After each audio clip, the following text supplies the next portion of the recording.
Bonjour à toutes et à tous et bienvenue pour une toute nouvelle vidéo sur Génie Information. Je pense que cette vidéo va vous intéresser parce qu'elle concerne tout simplement le modèle le plus puissant et le plus utilisé d'intelligence artificielle conversationnelle au monde. C'est bien sûr ChatGPT. Je pense que vous en avez entendu parler ces derniers jours. ChatGPT, enfin plutôt OpenAI, la société derrière ChatGPT, a lancé le GPT-5 qui est annoncé comme le leader incontesté et qui va écraser absolument tous les autres modèles qui sont existants, donc que ce soit du Gemini, du Claude, du Perplexity, etc. Et en plus, ça a déjà écrasé tous les autres modèles de ChatGPT que vous ne pouvez plus utiliser à partir de maintenant. Donc voilà, l'objectif c'est de vous montrer un petit peu ce qu'est cette dernière mise à jour et je vais commencer par une petite info. Est-ce que vous savez que ce tout nouveau GPT-5 est capable de traiter jusqu'à 1 million de tokens de contexte? Et croyez-moi, si vous ne savez pas ce que c'est énormissime. Et concrètement, ça va signifier par exemple qu'il va pouvoir se souvenir d'un livre entier en une seule requête et y répondre de manière cohérente, bien évidemment. Donc ici, sur la chaîne Génie Information, on est la référence pour comprendre et maîtriser l'intelligence artificielle, que vous soyez un débutant curieux, un utilisateur d'intelligence artificielle au jour le jour ou alors hebdomadaire, on va dire, ou même un expert exigeant qui utilise l'IA pour absolument tout et n'importe quoi. Cette vidéo, elle est pensée pour vous tous. Aujourd'hui, on va donc plonger, vous l'aurez compris, dans GPT-5, comprendre ses toutes nouvelles capacités et surtout découvrir 3 applications concrètes que vous pouvez mettre en place dès maintenant. À la fin de cette vidéo, je vous le promets, vous aurez des techniques et des prompts prêts à l'emploi pour profiter pleinement de cette révolution. Donc déjà, on va commencer par une petite partie théorique sur ce GPT-5, qui est donc la dernière évolution du modèle linguistique que vous connaissez tous, ChatGPT, qui est développé par OpenAI, et il marque vraiment un tournant majeur dans le domaine pour déjà 4 raisons. La première raison, c'est que ça unifie toutes les capacités qu'avait ChatGPT et ses différents modèles jusqu'alors. Donc que ce soit au niveau du texte, de l'image, de l'audio et même de la vidéo, qui sont désormais accessibles dans un seul et même modèle sans devoir jongler entre les différents outils. Donc vous allez pouvoir, dans une seule conversation, analyser un document PDF, créer une image, commenter du code et obtenir une synthèse vocale. Jusqu'alors, il fallait utiliser différents modèles de ChatGPT, donc 4O mini, 4O, etc., pour pouvoir faire ces différentes fonctionnalités. Mais maintenant, en un seul prompt, en une seule conversation, il est possible de faire absolument tout ça. Le deuxième tournant, c'est sa capacité de raisonnement qui a été décuplée et grandement renforcée. Donc ChatGPT, donc GPT-5 plutôt, peut maintenant suivre un raisonnement étape par étape, vérifier lui-même ses calculs et ajuster ses réponses en fonction de ses propres vérifications internes. Donc c'est comme si on avait une personne et une autre personne qui va vérifier ce que la première personne a fait. Donc c'est absolument délirant. Un autre atout qui va être déterminant, c'est la mémoire contextuelle qui est géante. Donc dans certaines configurations, il peut générer, comme je vous l'ai dit en intro, jusqu'à 1 million de tokens, ce qui équivaut à plusieurs centaines de pages de texte. Cela va donc vous permettre de travailler sur des projets très longs tout en gardant une cohérence parfaite parce qu'avant, je vous avoue que même jusqu'à hier, par exemple, avec ChatGPT 4o ou 4.5, en fait, quand on commençait à poser beaucoup de questions, il commençait à perdre le fil et il se rappelait plus des réponses qu'il avait données jusqu'avant. Parce qu'en fait, on avait donné un texte qui était allez, 50 ou jusqu'à 80 voire 100 pages et au fur et à mesure, il commençait un petit peu à galérer. Mais maintenant, c'est plus le cas. Et enfin, donc le quatrième tournant majeur pour moi dans le domaine, c'est que ChatGPT 4, enfin 5 par rapport à 4.5, il va avoir une personnalisation assez poussée dans le sens où on va pouvoir choisir des personnalités comme euh, un, euh, un nerd, un listener, un robot, une personne cynique, enfin voilà. Et l'objectif aussi, ce sera d'intégrer tous ces outils-là dans vos quotidiens. Donc il est toujours possible, et ce sera encore plus amélioré, d'intégrer ChatGPT 5 donc dans Gmail, dans Google Calendar. On va le voir juste après dans la présentation de la plateforme. Et vous allez pouvoir toujours, bien sûr, adapter le ton, le style et la profondeur des réponses selon vos préférences. Donc on va passer maintenant à la présentation de la plateforme qui a un petit peu changé, vous le voyez déjà depuis le début de cette vidéo, en termes de couleurs. Avant, on avait un fond gris, vraiment très anthracite, très froid. Maintenant, on a des petites couleurs, on a du bleu, on a du rose, du jaune.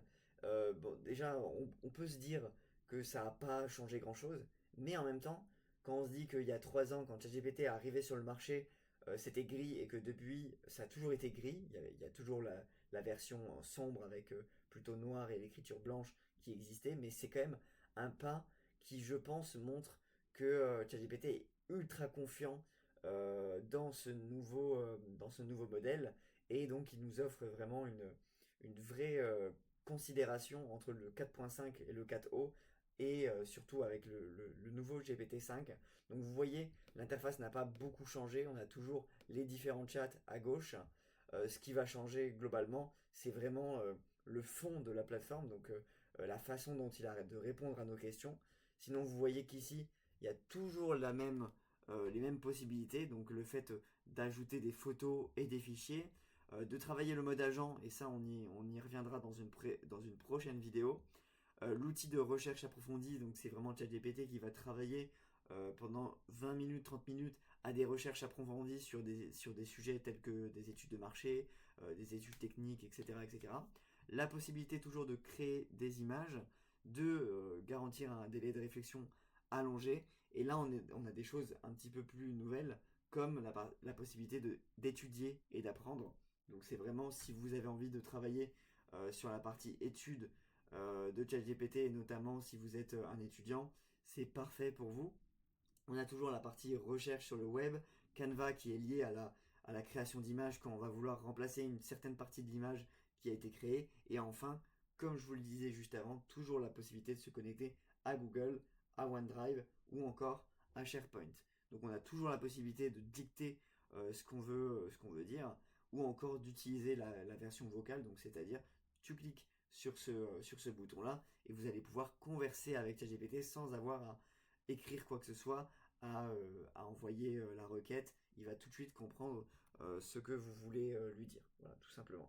Maintenant, on va passer, vous l'aurez compris, aux applications concrètes. Il y en a 3 que j'ai envie de vous présenter, sachant qu'il y en a encore beaucoup, mais sinon la vidéo va être beaucoup trop longue. Et l'objectif, c'est de vous montrer vraiment un aperçu global de ce que propose ChatGPT 5.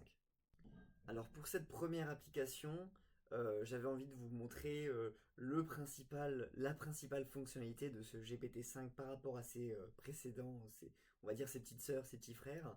C'est vraiment la possibilité d'exploiter la mémoire géante de GPT-5 pour des projets qui sont longs. Donc l'un des plus grands atouts, c'est vraiment la capacité de contexte massive. Concrètement, il peut traiter l'équivalent d'un livre entier ou d'un gros rapport en une seule fois, tout en gardant une cohérence qui va être parfaite dans ses réponses. Donc là, par exemple, je vous ai préparé un manuel de cours de géographie, ou plutôt d'histoire, alors, certes, il n'y a pas énormément de pages, c'est 57 pages, mais jusqu'à maintenant, les textes qui sont tout petits, avec beaucoup de dessins, etc., il avait vraiment du mal à le comprendre, à le visualiser, à le comprendre, en fait, à traduire ça en mémoire. Mais maintenant, vous allez voir que c'est plus du tout la même chose. Donc là, j'ai mis en PJ euh, donc le manuel de cours. Maintenant, je lui ai mis ce prompt suivant. Donc voici le manuel complet en PJ. Lis-le entièrement et garde-le en mémoire. À partir de maintenant, lorsque je poserai une question, appuie-toi uniquement sur ce document pour y répondre. Donc là, l'objectif, c'est déjà de lui faire comprendre ce qu'on a envie de faire. Et ensuite, pour vous montrer que la mémoire, elle est quand même intéressante, je vais lui montrer, enfin, je vais lui poser 3 questions de suite, 3 demandes de suite par rapport à ce thème donc, qui est donc le monde depuis 1945 et on va voir ce qu'il est capable de répondre et surtout la rapidité d'exécution. Je le rappelle, je n'utilise uniquement la plateforme ChatGPT, j'utilise absolument rien d'autre, je suis sur la version payante certes, mais je n'utilise ni la version recherche approfondie, ni la partie on va dire recherche sur le web, justement je lui ai demandé de s'appuyer uniquement sur le document pour y répondre. Donc on va commencer avec ce prompt-là. Voilà, donc il y a eu un petit peu de lecture de documents, mais globalement voilà, il a dit j'ai tout lu, j'ai tout mémorisé. Si seulement on était comme ça à l'époque à l'école, ce serait vraiment génial. On va commencer avec une première question qui est donc de faire un résumé structuré en chapitres. Donc je vous le rappelle, je vais vous le montrer. Il y a plusieurs chapitres. Donc c'est un seul thème, mais il y a plusieurs chapitres au sein de ce thème-là. Donc on le voit avec le 7, le 8, etc. Donc voilà, il va nous faire le premier sous-thème, donc c'est les différentes indépendances et les constructions des nouveaux États. Ensuite, le monde bipolaire de la guerre froide, l'affirmation et la mise en œuvre du projet européen, etc. etc. Donc ça reprend globalement, hein, si je me souviens bien, la plupart des thèmes, des sous-thèmes qui sont abordés dans le cadre de ce cours-là. Donc il a pu analyser, même si c'est Descartes, il a pu tout de même les analyser. Il nous demande, enfin il nous propose de faire une frise chronologique simplifiée. On peut également lui demander. Mais moi, j'ai envie de continuer avec mes propres questions parce que c'est trop facile, hein, de dire ok, fais-moi ça. Parce qu'évidemment, s'il vous propose ça, c'est qu'il a déjà la réponse en tête. Moi, je vais lui demander déjà de faire les définitions, enfin de me proposer des définitions clés à connaître dans le cadre justement de ce cours sur la guerre froide. Évidemment, on a tout ce qui est colonie, le Commonwealth, les métropoles, le non-alignement, le tiers-monde, et là il nous fait un petit point par sous-thème, parce que évidemment, vu que la précédente question elle concernait des sous-thèmes, il continue à nous faire des petits points selon les différents sous-thèmes. Donc là on est sur la dépendance, etc. Donc forcément on parle de colonialisme, pardon. Ensuite on est plutôt sur le début de la guerre froide, donc forcément il y a la définition de ce qu'est l'impérialisme, l'équilibre de la terreur, etc., etc. Donc voilà, l'objectif c'est de vous montrer que voilà, il continue de comprendre vraiment tout ce qui se passe. Donc vraiment les bénéfices qu'on peut en retirer, c'est qu'il n'y a plus besoin de découper vos documents en petits morceaux. Vous pouvez tout lui envoyer et il va tout comprendre.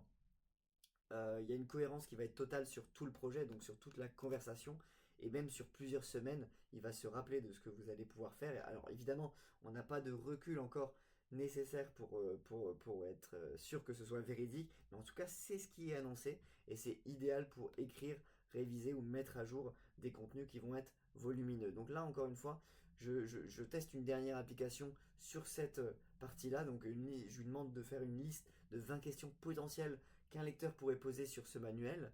Donc là, ce qui est bien, c'est qu'il va pouvoir faire 5 questions sur les 4 sous-thèmes, donc 5 x 4, pardon, oui, 5 x 4, 20. Donc j'ai eu un petit doute, je vous avoue. Donc voilà, l'objectif c'est quand vous avez compris le thème qui a été résumé par ChatGPT, avant même ces questions-là, je vous encourage à vous-même lire le document, que ce soit en diagonale ou de A à Z, pour que vous ayez évidemment toutes les cartes en main pour répondre à ces questions. Et voilà, l'objectif c'est de vous challenger un peu. Si c'est un cours et que vous avez un contrôle à préparer, alors je suis désolé, je parle de ça pendant les vacances, mais je pense que c'est toujours intéressant d'avoir ça en tête pour entamer une belle année 2025-2026 de cours, que ce soit à l'université ou alors à l'école, donc comme vous l'avez vu avec des cours d'histoire géo qui sont tout de même assez classiques. Donc voilà, je pense que c'est quand même intéressant pour vous de vous plonger sur la partie mémoire contextuelle parce que ça va vous aider vraiment à créer des tout nouveaux, des toutes nouvelles conversations avec GPT-5. On va passer à la deuxième application concrète, donc qui est une application qui est arrivée chez ChatGPT depuis à peu près mars, hein, mais qui va être encore plus améliorée dans le cadre de GPT-5. Je pense que vous l'aurez compris, c'est la création d'images et de contenus visuels intégrés à GPT-5. Donc vous l'aurez compris, il permet d'interagir directement avec le modèle d'image intégré à ChatGPT sans changer d'interface pour générer des visuels sur mesure à partir de simples instructions textuelles. Voilà, donc l'objectif de ce prompt-là, c'est de créer un visuel publicitaire pour un nouveau produit tech. Donc là, je vais lui faire un petit prompt, créer une image ultra réaliste représentant un smartphone futuriste transparent posé sur un bureau minimaliste, éclairé par une lumière néon bleu, style photographie publicitaire haut de gamme. Donc vous l'aurez compris, le prompt c'est toujours intéressant, c'est toujours important dans le cadre de la création d'une image. Donc on veut un type d'image ultra réaliste. Qu'est-ce qu'on veut? Un smartphone futuriste transparent posé sur un bureau. L'éclairage est aussi important et le style évidemment va être encore plus important. Donc là on va voir si il y a un petit changement au niveau de comment dire du temps que va prendre ChatGPT avec ce nouveau modèle GPT-5. Est-ce qu'il est aussi bien qu'on nous l'annonce au niveau de la création des images? Et bien on va voir ça ensemble.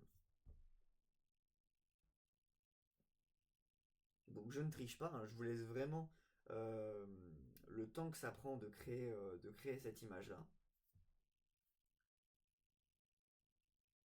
Alors déjà, vous voyez que il a pris une innovation qui est quand même de mettre sur la même interface la partie appareil photo et la partie heure.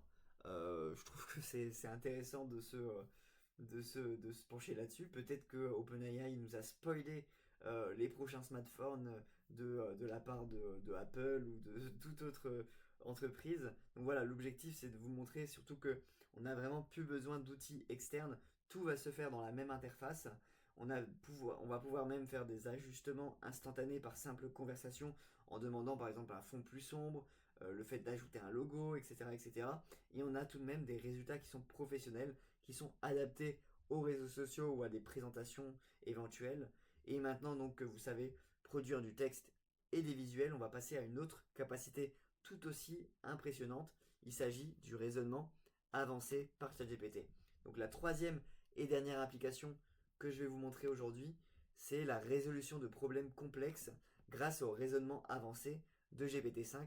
Donc GPT-5 il va briller dans la résolution de problèmes étape par étape. Il peut décortiquer un problème complexe, vérifier ses calculs et même reformuler la solution pour un public non expert. Donc là, je vais lui demander de résoudre un problème non pas scientifique, mathématique ou technique, mais plutôt un problème qu'on peut retrouver dans la vie de tous les jours si vous êtes un commercial, si vous êtes expert en marketing, pour qu'il puisse nous donner, on va dire, ces étapes de réflexion. Comme si on demandait à quelqu'un de faire vraiment une étude sur pourquoi tel ou tel produit ne marche pas. Et donc vous allez voir le prompt que je vous ai préparé. Donc c'est déjà toujours lui annoncer euh, qu'il est un expert en raisonnement logique et qui va résoudre un problème étape par étape en expliquant chaque décision. Donc là, le problème que je lui ai donné, c'est pas un problème mathématique, c'est vraiment un site e-commerce qui constate une baisse soudaine de 25% de ses ventes en ligne sur les derniers mois. Donc je lui ai dit quelques informations, le trafic reste inchangé, le taux de conversion passe de 3,2 à 2,4, 15% des pages produits mettent plus de 5 secondes à charger, le nombre d'abandons de panier a augmenté de 40% et aucun changement majeur dans la gamme de produits. Par contre, il y a une mise à jour de l'algorithme Google qui est intervenue il y a 3 semaines. Et donc, je lui ai demandé tout simplement comme output. Donc, l'input, c'est la demande qu'on va lui faire et l'output, c'est vraiment ce qu'il va devoir ressortir lui. Donc, je lui demande à la fin de fournir la solution finale et un résumé clair et vulgarisé pour un non-expert. Alors, on peut totalement faire ça sur un problème mathématique et logique, mais c'est vrai qu'on le fait souvent dans différentes vidéos, donc là j'ai envie de changer un petit peu. Donc voilà, là il est capable de nous sortir vraisemblablement euh, des différents scénarios. Donc là il est en train de, euh, de plutôt d'analyser et de prendre un petit peu plus de temps. Si on avait voulu, on aurait pu lui dire non, vas-y, donne-moi la réponse directement, mais là l'objectif c'est quand même de voir qu'est-ce qu'il est capable de nous donner. Donc déjà, ce qui est intéressant, c'est qu'il va aborder, toujours avec les chiffres que je lui ai demandé, quelles sont les pertes du chiffre. Donc voilà, par exemple, là, il va reprendre point à point. Donc c'est sûr que ça ne vient pas du volume d'acquisition qui est toujours bon parce que le trafic est bon. Par contre, la conversion, il y a une baisse relative qui va être calculée de 25%. Donc la baisse de vente qui est observée, donc c'est plutôt cohérent avec ça. Il y a un abandon des paniers, donc c'est un signal fort que le problème, pardon, il se situe en fin d'entonnoir, donc c'est-à-dire au niveau du paiement. On a également des pages produits qui mettent du temps à charger, donc ça va dégrader l'ajout au panier, parce que souvent quand il y a plus de 5 secondes, bah, on se dit, oh, c'est un petit peu chiant, on va passer à un autre point. Et ensuite, il y a une mage Google il y a 3 semaines, donc comme le trafic est stable, l'update de Google n'a pas impacté le volume, mais ça a pu changer la qualité du trafic. Donc là, il continue de décomposer étape par étape qu'est-ce qui a pu changer. Et à la fin, il nous donne une hypothèse, donc qui est donc un problème de checkout de paiement, donc que ce soit un bug, une méthode de paiement défaillante, etc. etc. Il va donner des tests cohérence rapide, donc des tests que vous devez mener pour vérifier que le problème vient bien de là, un plan d'action concret, et enfin une solution finale avec un résumé clair pour une personne qui va être non experte dans ce domaine-là. Donc voilà, je pense que c'est toujours intéressant pour vraiment opérer une sorte de débugage, entre guillemets, même si on n'est pas sur du code, et d'analyser des scénarios pour résoudre les exercices, cet exercice de logique-là. Donc on a vraiment des réponses qui vont être très fiables grâce à une vérification automatique, étape par étape. Comme vous l'avez vu, on a vraiment 5 étapes avec en plus la solution finale et une autre solution qui va être un résumé clair pour un public qui va être non expert. Donc si vous avez besoin de faire ça au niveau de votre boss et qu'il n'est pas expert en tout ce qui est panier, etc., check-out, machin, je pense que ça peut être toujours intéressant d'utiliser cette méthode-là de ChatGPT. Et donc vous l'aurez compris, ça va être idéal pour apprendre tout en suivant le raisonnement détaillé qu'aura l'intelligence artificielle. Donc voilà, pour conclure cette partie application pratique et cette vidéo même, chez Génie Information, notre constat il est vraiment clair. GPT-5, c'est pas simplement une mise à jour, c'est un véritable changement au niveau du paradigme de ChatGPT parce que pour l'instant, il offrait les possibilités si vous préférez faire du code, si vous préférez analyser un texte, mais là tout est regroupé en un seul modèle. Donc vraiment, ses points forts, vous l'aurez compris, c'est sa polyvalence, que ce soit texte, image, audio ou même du code dans un seul et même outil. On a aussi l'outil de raisonnement avancé qui permet d'être assez proche d'un expert humain ou comme je vous l'ai dit dans l'intro de la vidéo, c'est vraiment une personne qui va analyser ce que l'autre personne a fait et tout ça c'est ChatGPT qui le fait. Donc c'est comme s'il y avait deux personnes en face de nous qui l'une qui vérifiait ce que l'autre avait fait. Et au niveau, vous l'aurez compris, le dernier point fort, c'est vraiment sa mémoire qui est étendue, donc qui est vraiment idéale quand vous avez des conversations qui sont ultra longues ou alors des textes qui sont ultra longs à analyser. Mais il faut bien sûr connaître les limites de ChatGPT et toujours de GPT-5, hein, ça n'a pas changé. Il y a toujours des hallucinations qui sont possibles, même si elles sont réduites, elles ne sont toujours pas inexistantes. On a également certaines fonctions comme le contexte maximal qui peuvent être réservées à des versions payantes comme moi j'ai ou encore à des versions professionnelles qui sont quand même à 200 $ par mois. Donc voilà, mon conseil c'est vraiment de commencer petit, de tester la précision sur des cas concrets que vous avez dans votre entreprise ou dans votre utilisation personnelle, puis d'élargir l'usage progressivement si vous avez besoin de la version payante et donc d'utiliser beaucoup ChatGPT. Donc voilà, aujourd'hui, on a donc vu, vous l'aurez compris, ce qu'apporte GPT-5 par rapport à des versions qui étaient précédentes. On a pu voir comment utiliser sa mémoire géante, ses capacités visuelles et son raisonnement avancé, tout en veillant les précautions et les bonnes pratiques pour en tirer le meilleur parti. Donc voilà, le futur de l'IA, vous l'aurez compris, il est déjà là. Il tient dans un outil qui sait absolument tout faire, ou presque. Et donc voilà, si cette vidéo vous a aidé, n'hésitez pas à la liker, la partager et à vous abonner à la chaîne Génie Information, ça nous aidera énormément. Surtout qu'on vient de dépasser les 300 abonnés, donc je vous remercie énormément. Et donc voilà, abonnez-vous pour ne rien manquer des prochaines innovations en intelligence artificielle. On a notamment une vidéo de prévue complète sur les agents IA qui viennent de débarquer justement sur la plateforme de ChatGPT. On l'a un petit peu vu dans cette vidéo, mais je ne l'ai pas utilisé volontairement parce que ça sera une vidéo dédiée. Et donc dites-moi en commentaire quelle fonctionnalité de GPT-5 vous intrigue le plus. Voilà, très bonne journée et à très bientôt sur Génie Information.